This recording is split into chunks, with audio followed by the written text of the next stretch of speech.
Una vez que ya sabemos cómo obtener las funciones de singularidad para las cargas W, cortante y momento flexionante, vamos a aplicar esto en el problema 3.22. En este problema se nos pide que obtengamos las gráficas para cortante, momento flexionante, pendiente y deflexión de la viga con las cargas mostradas, y esta es su sección transversal. Bien, comenzaremos repasando que la carga distribuida W nosotros la definimos como una función de X. Después de eso, hacemos la integral de W para calcular el cortante V. Las constantes de integración, en este caso, como ya vimos, las podemos obtener con las cargas concentradas que se ven en el diagrama. De la misma manera, la integral de V más la suma de los momentos concentrados que vayamos encontrando en cada sección nos da las expresiones para el momento M. Ahora, si nosotros integramos el momento, podemos obtener la expresión para el ángulo de deflexión. Entonces, este ángulo se calcula como 1 sobre EI, que son propiedades de la viga, por la integral de M de X más una constante de integración, aunque en este caso la constante de integración es el ángulo θ cuando X vale 0. Si volvemos a integrar esto, obtenemos las expresiones para la deflexión. Bien, repasando un poco, podemos ver esta viga en una simulación de que se ha deformado bajo las cargas mostradas. Podemos ver en la línea roja horizontal que tenemos aquí cómo era la línea de la viga antes de deformarse. Entonces comparamos y movemos, la viga se deforma y ubicamos un punto cualquiera, por ejemplo el punto amarillo que se ve aquí, lo ubicamos en su nueva posición. Entonces tenemos que la distancia vertical entre la posición original del punto y su posición deformada es a lo que nosotros llamamos la deflexión Y. También, si nosotros calculamos la línea tangente a la curva de la viga en ese punto que estamos calculando, podemos obtener entre la línea tangente y la línea original de la viga la deflexión angular. Entonces, el ángulo de deflexión está entre esas líneas, como se muestra. Así pues, en una viga nosotros vamos a tener que al deformarse esta, algunos puntos subirán, otros puntos bajarán y cambiará la inclinación según la deformación de la curva. Pero hay ciertas características que nosotros podemos conocer y que las necesitamos para encontrar estas constantes de integración θ0 y Y0. Por ejemplo, en este problema se puede ver que el punto de la viga en B no se ha movido y por lo tanto su deflexión es 0. También podemos notar que el punto en D no se ha movido y también su deflexión será 0. Esto ocurre como una condición en los apoyos que son simples. Apoyo simple y apoyo de patín, podemos ver que podemos considerar que no se mueven dichos puntos. Su deflexión es 0. Sin embargo, la inclinación de la viga en dichos puntos no es precisamente 0, sí tiene una inclinación. Otros tipos de apoyo, como el empotramiento, tienen condiciones de movimiento 0, es decir, deflexión Y igual a 0, y además evitan que el cuerpo gire, por lo que el ángulo θ también permanecería sin cambio. Bueno, recordemos pues para este caso que la deflexión Y en el punto B será 0 y la deflexión Y en el punto D debería ser también 0. Bueno, vamos a usar funciones de singularidad para resolver estas integraciones. Y para eso necesitamos conocer las reacciones en los apoyos. Haciendo sumatorias de momentos y sumatorias de fuerzas, obtenemos que la reacción en B debería ser de 46 kN, la reacción en D de 14 kN. Así comenzamos a elaborar nuestras funciones de singularidad. En este problema no se encuentra ninguna carga distribuida, por lo que W es igual a 0. El cortante V va a ser la integral de W, que sería 0, más las constantes de integración que corresponden a las cargas concentradas. En función de singularidad tenemos una carga de 20 que aparece en x igual a 0 y va hacia abajo. Una carga de 46 que corresponde a RB en x igual a 2.5. Una carga de 40 en x igual a 5.5 y va hacia abajo. Y la reacción en D que aparece en x igual a 7.5. Como todas son constantes de integración, podemos ver que las funciones de singularidad están a la 0. Además, notamos que las unidades del cortante son kilonewton. Integramos el cortante y obtenemos la ecuación para el momento flexionante. Aquí podemos ver la integral de la expresión anterior y no sumamos ninguna constante de integración porque no hay momentos concentrados. También tenemos que las unidades son kilonewton por metro para el momento. Ahora, para calcular θ vamos a hacer 1 entre EI por la integral del momento. Bueno, hacemos 1 entre EI por la integral de la expresión del momento, que es lo que está entre paréntesis aquí, pero el momento estaba en kilonewton por metro y cambiamos los kilos por la expresión 10 a la 3. Eso para que las unidades de todo esto nos den en radianes. Tenemos también sumada la constante de integración θ0. De la misma manera, vamos a calcular y, es decir, vamos a integrar θ y le vamos a sumar la constante y0.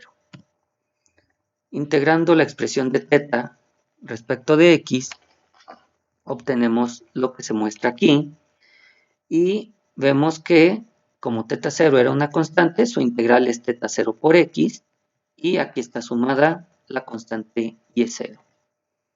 Haciendo análisis dimensional, y debería estar en metros. Bueno, para estas expresiones falta sustituir lo que vale E por I. Nosotros sabemos que el módulo de elasticidad es de 200 gigapascales y además sabemos que esta es la sección transversal de la viga, por lo que I se calcularía como base por altura al cubo sobre 12. Hacemos el cálculo de E por I y lo sustituimos. Entonces aquí nos queda E por I vale 20.833 por 10 a la 6. Está sustituido en ambos lados. De estas expresiones para θ y para y, notamos, sin embargo, que todavía nos falta conocer las constantes de integración θ0 y y0. Estas se conocerán de las condiciones de frontera, es decir, condiciones físicas del problema.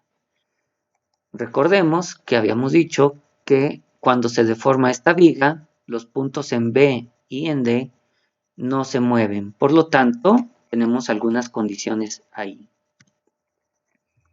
Aquí lo volvemos a ilustrar. En B y en D, el punto no se movió. Ahora, esas condiciones serían para B que en x igual a 2.5, la deflexión debe ser igual a 0. Ahora, sustituyendo esto en la ecuación de deflexión, en la ecuación de y, obtenemos la ecuación de menos 0.025 más 2.5 por θ0 más y0 igual a 0. De la misma manera, calculamos en lo que sería el punto D. Para el punto D, x vale 7.5 y nosotros calculamos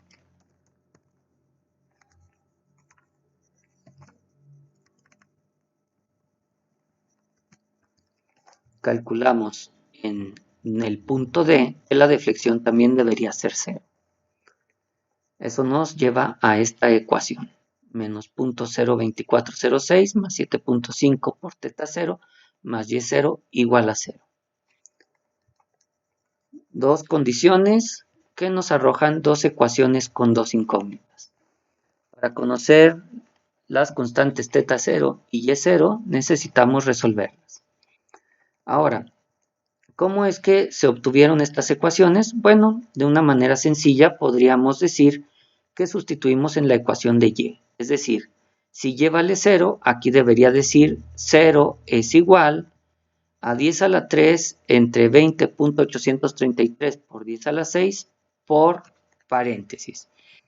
Ahora, si estamos en 2.5, la expresión sería menos 20 entre 6 por 2.5 al cubo. Y todo lo demás no se toma en cuenta porque vale 0. Todo eso nos arroja el menos 0.025. Ahora, saliendo de los paréntesis, tenemos θ0 por x, que sería θ0 por 2.5 más y0. Así nos queda la ecuación de aquí. Si sustituimos 7,5 para 7,5, todos los términos de la singularidad son válidos, excepto el último, que vale 0. Entonces tendríamos esta cantidad que multiplica a menos 20 entre 6 por 7.5 al cubo, más 46 entre 6 por 7,5 menos 2,5 al cubo, menos 40 entre 6 por 7,5 menos 5,5 al cubo. Y todo eso nos da menos 0.02406. Saliendo del paréntesis tendríamos θ0 por 7.5 más y0. Y bueno, ahí tenemos las ecuaciones. Resolvemos las ecuaciones, por ejemplo, con sumas y restas y sustitución. Y obtenemos que θ0 debería valer 0.004312 y y0 debería valer menos 0.00828.